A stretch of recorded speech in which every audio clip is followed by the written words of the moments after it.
Selamat pagi Sobat ICC, senang sekali berjumpa dengan Sobat ICC semua dimanapun berada dalam program Devotion ICC. Dan hari ini saya ingin membagikan sebuah kisah inspiratif yang sangat memberkati saya dan membuahkan begitu banyak kebenaran dalam kehidupan saya. Kisah kali ini saya ingin bercerita tentang Ruth. Bagaimana inspirasi dari Ruth yang akan mengubahkan masa depan kita. Ruth selalu berbicara tentang seorang wanita yang diberkati dengan luar biasa dalam firman Tuhan. Dan kisah mengenai Ruth ini sangat manusiawi karena kisah ini bekerja melalui karakter dan sikap hati seseorang yang kemudian mengikat hati Tuhan dan Tuhan mengubahkan kehidupannya. Di sini kita tidak akan menjumpai kisah yang penuh dengan atraksi mujizat yang spektakuler seperti Tuhan membelah lautan atau menyembuhkan yang sakit.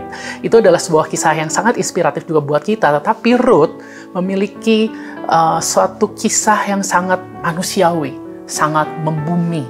Dan kita bisa bilang bahwa karena membumi dan manusiawi itulah kisah ini tetap relevan bagi kita hingga saat hari ini. Ruth itu seperti sebuah versi Cinderella, tapi ini adalah versi Alkitabnya, di mana karena sikap hatinya yang benar, karakter hidupnya yang tepat, dalam satu hari kehidupan Ruth dapat berubah dan kemudian kita lihat seperti sebuah kisah fairy tale. Tapi kita percaya bahwa lewat kisah Ruth ini kita bisa mendapatkan hal yang luar biasa. Ada dua hal yang kita bisa pelajari dari Ruth. Yang pertama, Ruth adalah orang yang setia kepada Tuhan. Saya ingin berbicara mengenai kisah hidup awal dari Ruth. Ruth ini adalah seorang yang bukan lahir sebagai bangsa Israel. Dia adalah, kita bisa bilang bangsa yang kafir. Dia memiliki latar belakang bangsa Moab. Dia tidak pernah mengenal Allah sebelumnya. Sampai kemudian dia masuk dalam kehidupan Naomi dan kemudian dia menikah dengan anaknya Naomi. Dan kemudian sejak saat itu, Ruth mengalami perubahan dalam hidupnya. Ruth mulai mengenal Allah. Ruth mulai hidup sama seperti Naomi dan keluarganya hidup. Di situ dia mengenal akan kebenaran-kebenaran Allah. Di situ dia mengenal tentang nilai-nilai kebenaran. Tapi kemudian kisah hidup Ruth ini berjalan mulai suram. Bagaimana kemudian ayah mertuanya meninggal, dan kemudian suaminya meninggal, dan kemudian juga iparnya meninggal. Dan akhirnya mereka hidup bertiga, yaitu Naomi, Orpa, dan Ruth. Tiga janda yang ditinggal mati oleh pasangan hidupnya, dan mereka tidak punya garis keturunan lagi untuk melanjutkan kehidupannya. Tetapi kita bisa belajar bagaimana Ruth memiliki satu respon yang benar untuk tetap hidup dalam kebenaran di saat kondisi yang suram sekalipun. Dan bagaimana dia tetap percaya kepada rencana Tuhan dan bagaimana dia tetap percaya bahwa rencana Tuhan akan menang atas kehidupannya. Akhir kata, singkat cerita bahwa Naomi merasa bahwa tidak ada masa depan buat mereka bertiga di tengah-tengah bangsa Moab. Dan kemudian Naomi memutuskan untuk pindah kembali ke kota Yehuda, ke bangsa Israel, karena dia merasa di tengah sanak saudaranya mungkin dia akan mendapatkan perhatian, dia akan mendapatkan dukungan dan support. Dan pada awalnya, kedua menantunya ini ikut dengan Naomi, yaitu Orpa dan Ruth. Tapi di tengah perjalanan, Naomi merasa bahwa tidak ada lagi harapan di tempat yang baru. Alangkah lebih baiknya Orpa dan Ruth kembali ke keluarganya. Mereka masih dapat kesempatan, harapan untuk memiliki kesempatan kedua. Mereka bisa dapat menikah lagi karena mereka masih muda, belum memiliki keturunan, dan mereka masih memiliki harapan masa depan yang cerah di bangsa Moab. Dan dua kali Naomi menawarkan itu untuk pulang Orpa, pulang Ruth, kembali ke keluargamu, maka engkau akan mendapatkan masa depan daripada ikut dengan Naomi ke tempat yang baru, di sana tanpa harapan, tanpa masa depan yang jelas. Orpa kemudian pada akhirnya menyerah untuk dia kembali. Tetapi, saya mau bacakan di Ruth 1 ayat 14, Menangis pula mereka dengan suara keras, lalu Orpa mencium mertuanya dan kemudian minta diri. Tetapi Rut tetap berpaut kepadanya. Ayat 16. Tetapi kata Rut, janganlah desak aku meninggalkan engkau dan pulang dengan tidak mengikuti engkau, sebab kemanapun kau pergi, ke situ jugalah aku akan pergi. Dan di mana engkau bermalam, di situ jugalah aku akan bermalam. Bangsamulah adalah bangsaku, dan Allahmu adalah Allahku. Di mana engkau mati, aku pun akan mati di sana, dan di sanalah aku akan dikuburkan. Beginilah kiranya Tuhan menghukum aku, bahkan lebih lagi daripada itu, jikalau sesuatu apapun memisahkan aku dari engkau selain daripada maut. Rut bukan anak kandungnya Naomi, tetapi Rut mengalami kebenaran akan Allah. Dan dia percaya bahwa Allah yang dia ikuti adalah Allah yang hidup. Allah yang sanggup memberikan masa depan yang cerah, memiliki rencana dan rancangan yang indah dalam kehidupannya. Dan dia begitu terpikat akan Allah sehingga dia melupakan keluarganya dan dia ikut berkomitmen dengan Naomi. Apapun yang terjadi di depan, dia percaya bahwa Tuhan beserta dengan Rut. Kesetiaan inilah yang kemudian menggerakkan hati Tuhan untuk menyertai Rut dan Naomi kemanapun mereka pergi. Sikap hati inilah yang seharusnya kita miliki, bahkan ketika dalam keadaan yang suram, dalam kondisi yang tidak menentu, kita tetap terus percaya kepada Tuhan bahwa rancangannya adalah rancangan yang indah. Dan yang kedua, yang kita bisa pelajari dari Rut, Rut setia dalam perkara yang kecil. Saya ingin kita semua katakan sama-sama, setia dalam perkara yang kecil. Kita akan baca, Rut tiba di tanah Bethlehem ini tanpa sanak saudara, tanpa support, dukungan, dan sokongan. Dia nggak punya siapapun di sana. Tetapi di Rut pasal kedua, ayat kedua sampai 3. Maka Rut perempuan Moab itu berkata kepada Naomi, biarkanlah aku pergi ke ladang, memungut bulir-bulir jelai di belakang orang yang murah hati kepadaku. Dan saut Naomi kepadanya, pergilah anakku. Pergilah ia, dan lalu sampai di ladang itu dan memungut jelai di belakang penyabit-penyabit. Kebetulan ia berada di tanah milik Boas yang berasal dari kaum Elimelek. Kita bisa lihat di sini bahwa begitu ketika Rut tiba di tempat yang baru, dengan iman dia yang luar biasa, dia tidak hanya diam saja. Dia tidak hanya sekedar, ya udahlah, saya percaya bahwa Tuhan pasti kasih pertolongan, saya percaya bahwa Tuhan kasih mujizatnya di tempat yang baru ini. Enggak.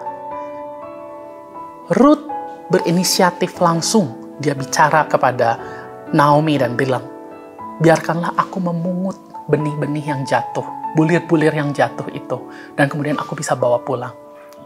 Bayangkan, seorang Rut yang masih muda, janda yang sebenarnya dia memiliki harapan untuk dia bisa menikah kembali. Saya percaya bahwa Rut ini masih muda, masih memiliki harapan yang panjang, tapi dia rela untuk memungut bulir-bulir yang jatuh. Kebayang nggak?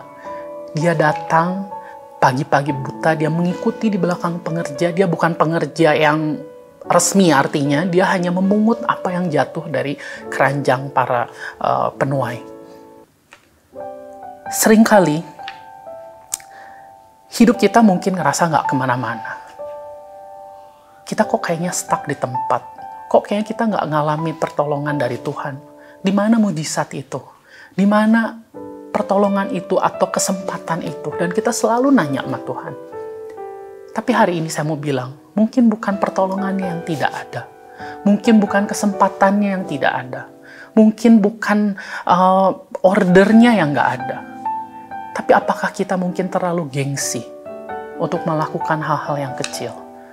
Kita sering kali merasa, ini mah job kecil, kayaknya kos perusahaannya nggak masuk untuk ke situ. Kayaknya kita bukan market yang tepat lah, atau kita mungkin ketika dalam kondisi yang terpuruk.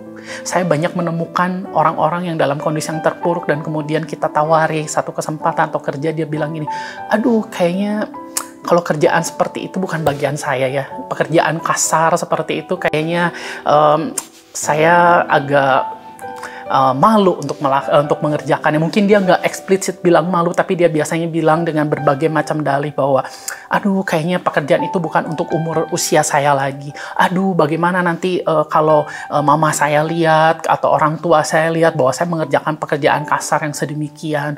Bahwa bagaimana kalau nanti orang-orang lihat bahwa pekerjaan itu kayaknya terlalu bukan bagian saya dan lain sebagainya. Atau mungkin juga ada anak-anak muda yang melewatkan begitu banyak kesempatan karena dia merasa bahwa uang yang dia terima dari orang tuanya lebih besar daripada pekerjaan-pekerjaan kecil ini dan upahnya nggak seberapa dibandingkan dengan apa yang dia dapatkan.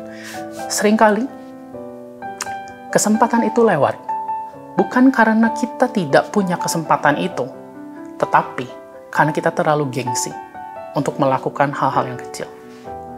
Kita ngerasa bahwa kepercayaan ini gak sepadan, terlalu kecil. Dan kita menyepelekan hal-hal yang kecil. Sampai kita lupa bahwa ada rencana Tuhan yang besar. Ruth tidak berdiam diri. Dia berinisiatif. Dan dia mau melakukan pekerjaan yang kasar sekalipun. Yang mungkin tidak terhormat sekalipun, untuk tidak berkelas untuk dia. Tapi dia mau ngelakuin itu. Bahkan di ayat selanjutnya, di ayat 17 dia bisa bilang bahwa maka ia memungut di ladang itu sampai petang. Sampai petang. Lalu ia mengirik yang dipungutnya itu dan ada sekitar kira-kira seeva jelai banyaknya. 1 eva saya baca setara dengan 22 liter atau kita bisa gampangkan itu 20 kilogram. Kebayang nggak? Dia hanya dari memungut bulir-bulir yang jatuh, dia bisa kumpulkan 20 kg dan ini cukup sekali untuk menghidupi Naomi dan dirinya dia sendiri, dan dia bisa untuk membawa pulang itu ke rumah. Bahkan firman Tuhan katakan makanan yang dia makan pun masih sisa dan dia bisa bawa pulang itu ke rumahnya. Sekali lagi, seringkali mungkin kesempatan itu datang bukan dalam bentuk hal yang spektakuler, hal yang besar, tapi kesempatan itu datang melalui hal-hal yang kecil yang kita anggap remeh. Uang yang kecil, keuntungan yang kecil, pekerjaan yang kecil, kesannya kecil, atau pekerjaan yang kasar. Apapun yang Tuhan percayakan kepadamu hari ini, lakukan dengan segenap hatimu. Karena itu akan mendatangkan buah. Dan kemudian, buah dari kesetiaan itu muncul ketika Boas lewat.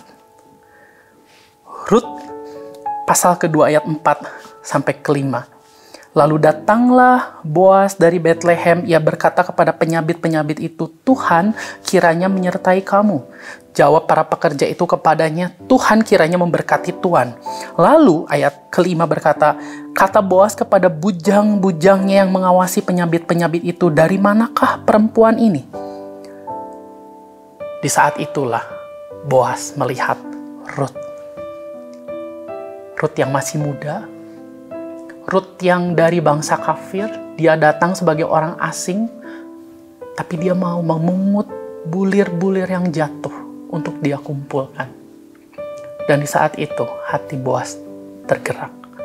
Dan kita sudah tahu akhir ceritanya, kehidupan Rut dalam satu malam berubah. Dia bukan lagi seorang pekerja kasar.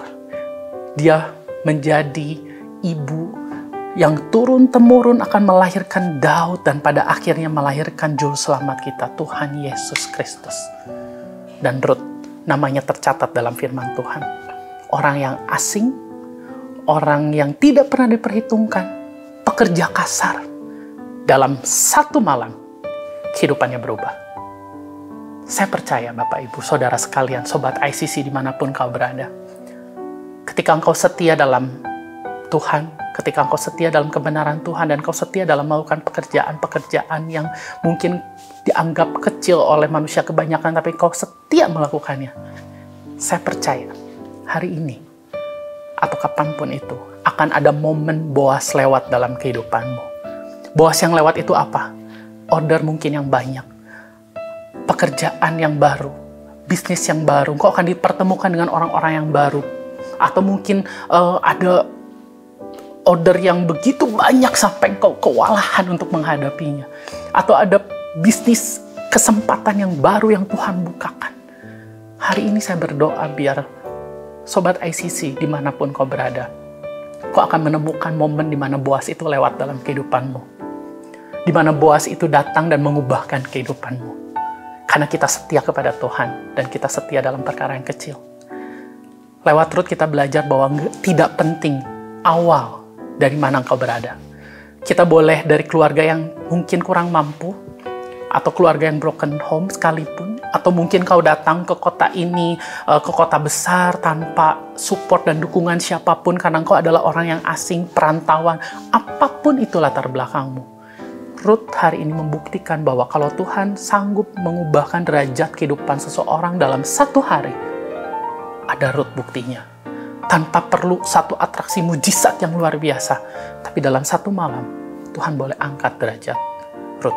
Dan saya percaya, Tuhan akan angkat derajat Sobat ICC semua yang mendengarkan devotion hari ini. Saya ingin berdoa untuk Sobat ICC semua, dimanapun kau berada. Tuhan, kami ucap syukur Tuhan atas panggilan-Mu dalam kehidupan kami. Seperti Rut yang Tuhan boleh panggil masuk dalam kehidupan Naomi. Tuhan boleh panggil kami dari gelap kepada terang-Mu yang ajaib. Dan kami boleh mengenal firman Tuhan. Hari ini kami ingin setia dalam setiap kebenaran-Mu Tuhan. Kami ingin setia untuk melakukan pekerjaan-pekerjaan yang kecil. Kami untuk setia untuk tetap menjaga integritas kami Bapa. Dan kami percaya Tuhan, tidak ada yang mungkin, tidak ada yang tidak mungkin, tidak ada yang mustahil. Dalam satu waktu, ada momen Boas itu lewat dalam kehidupan kami. Dan kami mau ikut serta dalam rancangan Tuhan.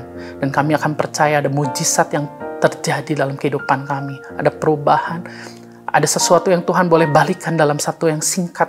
Dan kami dapat menjadi kesaksian buat orang-orang bagaimana kesetiaan membuahkan kehidupan yang berhasil. Kami ucap syukur Tuhan dan berdoa buat hari ini untuk Sobat ICC yang mungkin sedang dalam masa penantian.